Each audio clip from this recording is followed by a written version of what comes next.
America అంటే మీలో ఎంతమందికి ఇష్టం అని అడిగితే మీరే చెప్తారు? ఇష్టం లేకపోవడం ఏంటండి? అందరికీ ఇష్టమే కదా! అమెరికాకి వెళ్ళాలంటే అదృష్టం ఉండాలి అనుకునే వాళ్ళు చాలామంది ఉన్నారు కదా! ఇప్పటికీ చాలామంది ఉన్నారు. అమెరికా అనగానే అదొక అద్భుతమైన లోకం, అదొక స్వర్గం, మేము కలలు కనేటువంటి స్వర్గం. జీవితంలో కనీసం అక్కడ ఉండకపోయినా పర్వాలేదు, వెళ్ళి చూసేస్తేనే బాగుంటుంది అనుకునేవాళ్ళు ముఖ్యంగా మన ఇండియాలో లక్షల్లో కోట్లలో ఉన్నారు. అదైతే వాస్తవం. సో ఈ అమెరికా కళలు, డాలర్ డ్రీమ్స్ ముఖ్యంగా ఎందుకు అమెరికాకి వెళ్ళాలనుకుంటారు? యూత్ ఎందుకు అమెరికాకి వెళ్ళాలనుకుంటుందంటే వాళ్ళకు సరైనటువంటి ఆపర్చునిటీస్ ఇండియాలో దొరకక కాదు. Opportunities are there, but competition is heavy. ఎందుకంటే పాపులేషన్ చాలా ఉంది. ఈ పాపులేషన్లో మనం ఉద్యోగం సంపాదించుకోవాలన్నా, కనీసం చదువుకోవడానికి ఇంజనీరింగ్ మెడికల్ సీట్ సంపాదించాలన్నా కూడా ఇది తలకు మించిన పనిగా మారిపోతుంది. సో ఈ సమయంలోన మనం ఫారిన్ కంట్రీకి వెళ్తే ఇక్కడ పడేటువంటి కష్టమే అక్కడ పడితే అక్కడ డాలర్లలో వస్తుంది. ఇక్కడ రూపాయలు వచ్చే జీతం అక్కడ డాలర్లో వస్తుంది. Our life will be more better అని యూత్ మొత్తం మీద అమెరికాకు, విదేశాలకు క్యూ కడుతున్న మాట అయితే వాస్తవం. అయితే యూత్ ఆశపడడంలోన మనం పెద్దగా తప్పలేదనుకోవచ్చు, కానీ తల్లిదండ్రులు ఇంకొక అడుగు ముందుకేసి తమ పిల్లలు ఎట్టి పరిస్థితుల్లోనూ 600 అయినా 106 అయినా సరే నా బిడ్డ అమెరికాలోనే చదవాలి, అమెరికాలోనే ఉండాలి అని పంతం పట్టినటువంటి కొంతమంది పేరెంట్స్ బర్త్ టూరిజం చేస్తున్నారు. మీకు వినడానికి కొత్తగా అనిపించినా కూడా బర్త్ టూరిజం అంటే ఒకటి ఉందండి కాన్సెప్ట్. ఏంటంటే ఇండియాలోనూ ఇంకో చోటలో కన్సీవ్ అయినటువంటి ఇద్దరు దంపతులు వాళ్ళు వెళ్ళి అమెరికాలో ఉండి ప్రసవం అయ్యేదాకా ఉండి అక్కడ బిడ్డను కని ఆ తర్వాత తమ స్వస్థలానికి రావడము, అక్కడే ఉండడము. ఏముంది ఇందులో ఫాయిదా? అమెరికాకు వెళ్ళి కంటే ఏమవుతుందంటే అక్కడే ఉంది తిరగాసు. అమెరికాలో 14వ రాజ్యాంగ సవరణ ప్రకారం బర్త్ రైట్ అనేది ఒకటి ఇచ్చారు, citizenship and birth right. By డిఫాల్ట్గా ఎవరైతే వాళ్ళ దేశంలో వాళ్ళ గడ్డ పైన పుడతారో ఆ బిడ్డకు జన్మతః పౌరసత్వం వచ్చేస్తుంది. దాన్ని బర్త్ రైట్ అంటారు, లేదా బర్త్ సిటిజన్ అంటారు. సో ఇది సాధించడం కోసం చాలామంది దంపతులు వాళ్ళు అమెరికాకు వెళ్ళి టూర్ వెళ్ళినట్టు వెళ్ళి అక్కడ తమ పిల్లల్ని కని రావడం అనేటువంటి ఒక సంప్రదాయం ఉంది. ఆ సంప్రదాయానికి బర్త్ టూరిజం అని పేరు కూడా పెట్టారు. ఒక రకంగా చెప్పాలంటే ఇది దుర్మార్గం అని అమెరికా అంటుంది. నిజంగా అమెరికా దృష్టిలో ఇది దుర్మార్గమే. ఎందుకంటే వాళ్ళ దేశంలో రావడానికి వీళ్ళు ఎక్కడో కన్సీవ్ అయిపోయి మా దేశంలో కలడం ఏంటి? మరీ అన్యాయం కాకపోతే మళ్ళీ వాళ్ళకు ఒక జనాభా సంఖ్య పెరిగినట్టే కదా. జనాభా పెరుగుతున్న కొద్దీ వాళ్ళ నేషనల్ ఎక్స్పెండిచర్ పెరుగుతున్నట్టే కదా. మళ్ళీ మీరు అనొచ్చు అలా కాదండి, మళ్ళీ ప్రతి సంవత్సరం ఏటా కొంతమంది లక్షల్లో పెడుతూ ఉంటారు కదా, మళ్ళీ అది బరువు కాదంటే అది బరువు కాదు. ఎందుకంటే they are all earned persons. వాళ్ళు ఆల్రెడీ సంపాదిస్తున్నారు, ఆ సంపాదన వాళ్ళు ట్యాక్స్ రూపంగా కడతారు. పైగా వాళ్ళ స్కిల్ వాళ్ళ దేశ ఔన్నత్యానికి, ఉన్నతికి ఉపయోగపడుతుంది కాబట్టి అది పెద్ద ఇబ్బంది కాదు. బట్ అక్కడ వెళ్ళి పిల్లల్ని కనడం అనేటువంటిదే కొంచెం ఆలోచించదగ్గ విషయం. ఇది సరి అవునా కాదా అని.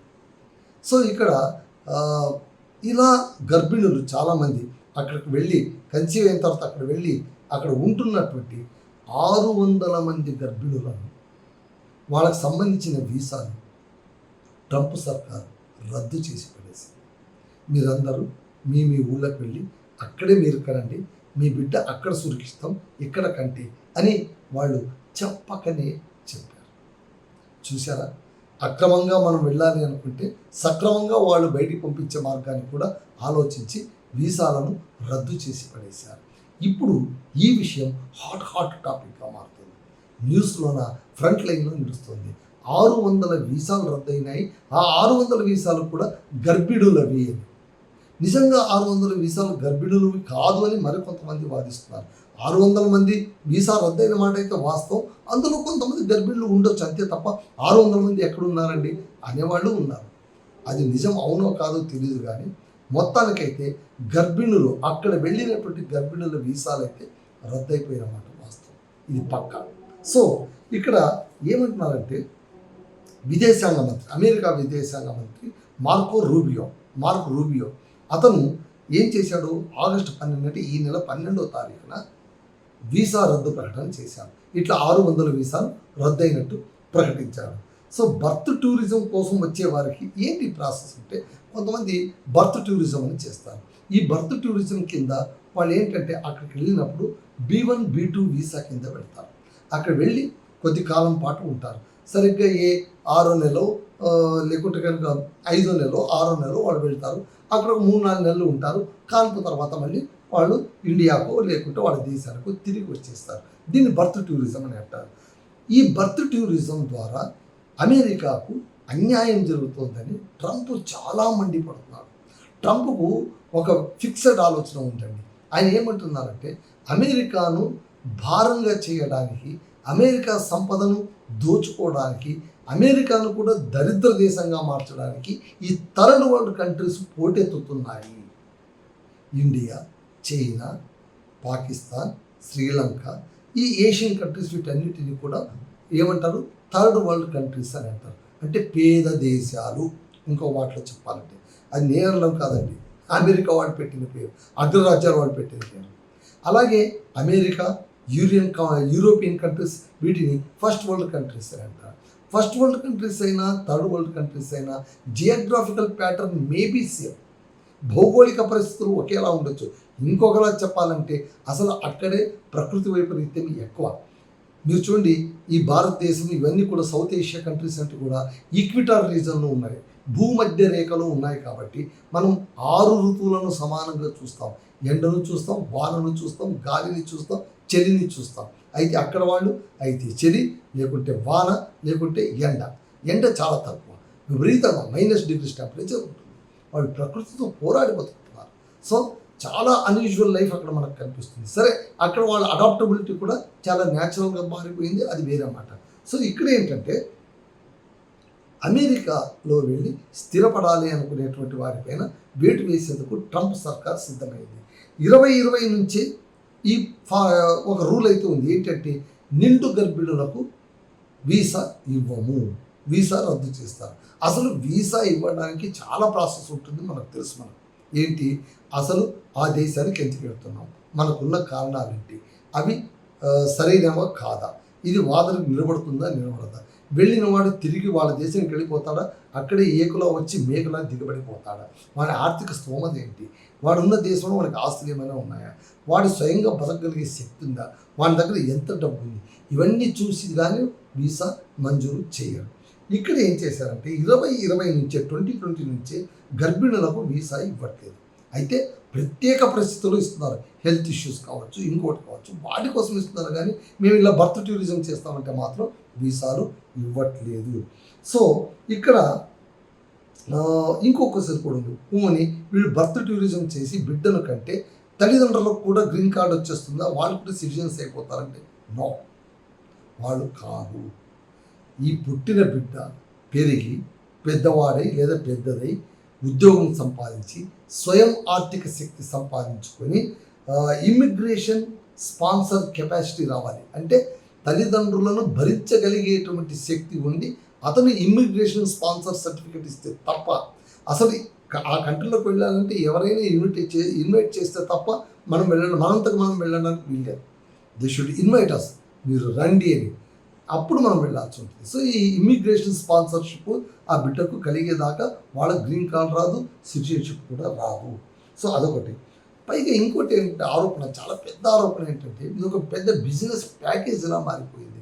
ఈ వీసా సెంటర్లు ఇవన్నీ ఉంటాయి కదండి, ఇవి పెద్ద బిజినెస్ ప్యాకేజీలు చేసేస్తున్నాయి. ఎట్లా అంటే వీసా కన్సీవ్ అయినప్పటి నుంచి వీసా వచ్చేందుకు సహాయం చేస్తారు. వీసా సాయం, ప్రయాణం, టికెట్లు, ప్లేన్స్ అవన్నీ వాళ్ళే చూస్తారు. ఆ తర్వాత వసతి, అక్కడ ఎక్కడ ఉండాలి, ఎలా ఉండాలి, ఆ తర్వాత ఆసుపత్రి, ప్రసవం, బిడ్డకు సర్టిఫికేట్ దాకా కూడా సింగిల్ ప్యాకేజ్. మీరు మాకు అమౌంట్ ఇవ్వండి, మేము మొత్తం సర్వీస్ మీకు ఇస్తామని చెప్పారు. ఎంత దుర్మార్గం అండి. అక్కడ పోయి అక్రమంగా బిడ్డను కని, అంటే అక్రమంగా ఇక్కడ కన్సీవ్ అయినా కూడా ఆ దేశానికి అక్రమంగా వెళ్ళి అక్కడ బిడ్డను కని సిటిజన్షిప్ సంపాదించుకోవడం కోసం ఒక ప్యాకేజా. మళ్ళీ ట్రంప్కి ఏంటండి, ఆ దేశం నుండి ఎవరికైనా కోపం వచ్చేస్తుంది కదా, ఏంటి దుర్మార్గం అని. సో వాళ్ళకు కూడా అలాంటి కోపమే వచ్చింది. తప్పులేదని అనుకోవాల్సిందే మనం.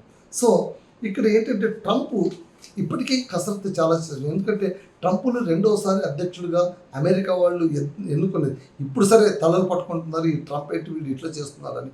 కానీ ట్రంప్ను రెండోసారి ఎందుకు ఎన్నుకున్నారో తెలుసా? Make America proud again.